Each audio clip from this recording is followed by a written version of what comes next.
ஒரு சாப்பாடு 160 ரூபாய், அதுக்கு டாக்ஸ் கட்டுறீங்க, சென்ட்ரல் ஜிஎஸ்டி டாக்ஸ் கட்டுறீங்க. நம்ம வரி பணத்தை தான் வாங்கி கொண்டு அவர்கள் நமக்கு திருப்பி கொடுக்கிறார்களே ஒழிய அவங்களுடைய அப்பா வீட்டு பணத்தை அல்ல. இதை முதல்ல புரிஞ்சுக்கணும்.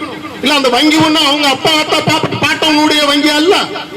இது மக்களுக்கான சேவை செய்யக்கூடிய ஒரு பொறுப்புக்கு வரக்கூடிய அந்த வங்கி அதிகாரிகளாக இருந்தாலும் சரி, இந்த தாட்கோ நிறுவனமாக இருந்தாலும் சரி, தட்டி கழிக்கும் வேலையை செய்து கொண்டிருக்கிறது.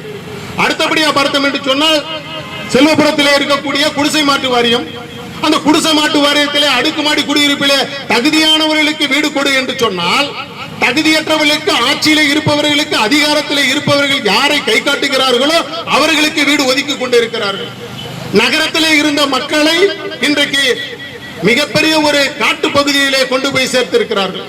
அவருடைய வாழ்வாதாரம் எப்படி இருக்கும், அவருடைய பிள்ளைகளுடைய படிப்பு எப்படி இருக்கும், அவருடைய முன்னேற்றம் எப்படி மாறும் என்ற நிலை இன்றைக்கு அவல நிலைதான் இன்றைக்கு ஏற்பட்டிருக்கிறது. அதோடு மட்டுமல்ல, தொடர்ந்து இந்த கோவையிலே இந்த சமூக நீதிக்கு எதிரான செயல் தான் இன்றைக்கு நடந்து கொண்டிருக்கிறது.